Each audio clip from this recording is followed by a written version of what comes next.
ఎన్నికల కోడ్ ఇప్పటికే దాదాపు 2 వారాలు గడిచిపోయాయి. కోడ్ కూసిందంటే చాలు అన్ని అధికారాలు ఎన్నికల సంఘం చేతుల్లోకి వెళ్ళిపోతాయి. ఈ విషయం ఎన్నికలు వచ్చిన ప్రతిసారి మీడియా మొత్తం కోడ్ గురించి మాట్లాడుతూనే ఉంటుంది. అయితే కోడ్ అనేసరికి అధికారులకు, రాజకీయ పార్టీలకు మాత్రమే అనుకుంటాం. కానీ ఈ మధ్య కాలంలో సామాన్యులు కూడా సమస్యలు ఎదుర్కొంటున్నారు. ముఖ్యంగా నగదు లావాదేవీలు జరిపే సమయంలో ఎక్కడికక్కడ పోలీసులు అడ్డుకోవడం, పెద్ద మొత్తంలో నగదు, బంగారం, వెండి లాంటి విలువైన వస్తువులు తీసుకెళ్లే సమయంలో వాటి వివరాలు అడగడం, సరైన వివరాలు చెప్పలేదని వాటిని సీజ్ చేయడం ఈ మధ్య కాలంలో సర్వసాధారణంగా వింటూ ఉన్నాం. నిన్నగాక మొన్న చిత్తూరు జిల్లాలో భారీ ఎత్తున వెండి వస్తువుల్ని పోలీసులు స్వాధీనం చేసుకున్నారు.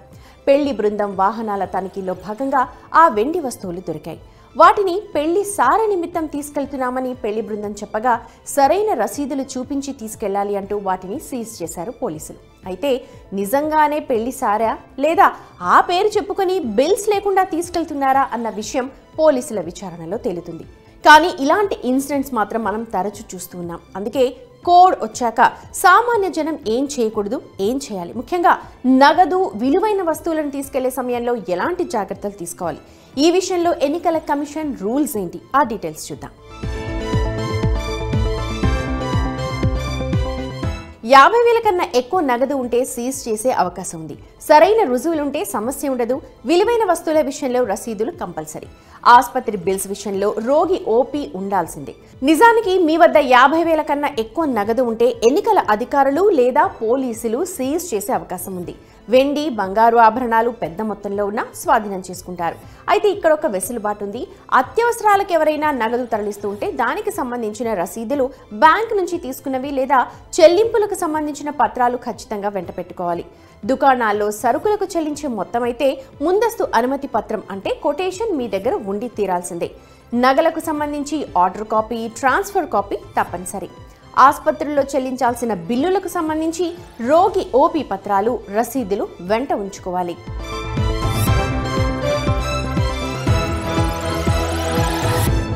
ఒకవేళ మీరు తీసుకెళ్లే నగదు, విలువైన వస్తువులు, ఆభరణాలను పోలీసులు లేదా ఎన్నికల అధికారులు సీజ్ చేసిన తర్వాత వాటిని జిల్లా స్థాయిలో ఉండే కమిటీకి అప్పగిస్తారు. జిల్లా పరిషత్ సీఈఓ నేతృత్వంలో ఉన్నతాధికారులు ఈ కమిటీలో ఉంటారు. వారికి మన నగదు లేదా వస్తువులకు సంబంధించి తగిన ఆధారాలు చూపి అవి సరైనవని తేలితే వాటిని తిరిగి వెనక్కిస్తారని ఎన్నికల అధికారులు చెబుతున్నారు. ఒకవేళ 10 లక్షలు అంతకు మించి నగదు లేదా కేజీ కన్నా ఎక్కువ బంగారం ఆధారాలు లేకుండా తీసుకెళ్తూ పట్టుబడితే ఇన్కమ్ ట్యాక్స్ విభాగం ఈ లావాదేవీలో ఎంటర్ అవుతుంది. ఇన్కమ్ ట్యాక్స్ రూల్స్ ప్రకారం వెరిఫై చేస్తుంది. ఒకవేళ మనమిచ్చిన సమాధానం సరైందే అని వారు భావిస్తే ఎలాంటి ఇబ్బంది ఉండదు. ఒకవేళ ఏ మాత్రం అనుమానం వచ్చినా వాటిని సీజ్ చేస్తారు. పూర్తి స్థాయిలో పరిశీలించిన తరువాత ఆ నగదు లేదా బంగారం లేదా విలువైన వస్తువులతో ఏదైనా రాజకీయ పార్టీకి సంబంధం ఉందా అని కూడా ఆరా తీస్తారు. అలాగే బ్యాంకులు, ఏటీఎంలలో నగదు ఉంచే రవాణా సంస్థలకు సంబంధించిన వాహనాలకు సూర్యాస్తమయంలోపే కార్యకలాపాలు నిర్వహించేందుకు అనుమతిస్తారు.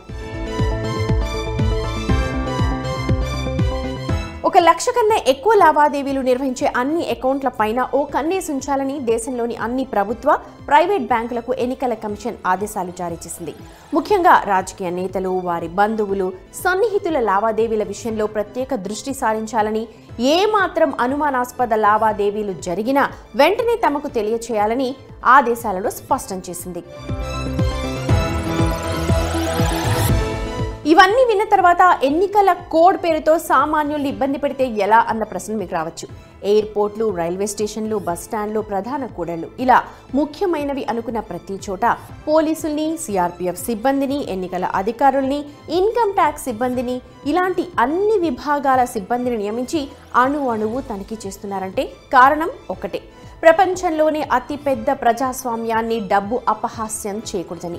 ఈ నిబంధనలు, నిషేధాజ్ఞలు అన్ని అక్రమంగా తరలించేవారిని పట్టుకుని వారిని చట్టానికి అప్పగించడానికే తప్ప సామాన్యుల్ని ఇబ్బంది పెట్టడానికి కాదు. సో వారి నుంచి ఎలాంటి ఇబ్బంది రాకుండా ఉండాలంటే జస్ట్ వారు చెప్పిన రూల్స్ పాటిస్తే చాలు. 50,000 మించి మీరు నగదు తీసుకెళ్తే దానికి సంబంధించిన అవసరమైన పత్రాలు మీ దగ్గర ఉంటే చాలు. అలాగే విలువైన వస్తువుల విషయంలో కూడా ఈసీ అధికారులు సూచించిన పత్రాలు మీరు చూపిస్తే మీకు ఎలాంటి ఇబ్బంది ఉండదు. చివరిగా సింపుల్గా చెప్పాలంటే ఈ నెల 15 రోజులు ఈసీ చెప్పినట్టు చేస్తే చాలు. అంతకు మించి ఇంకేం చేయనవసరం లేదు.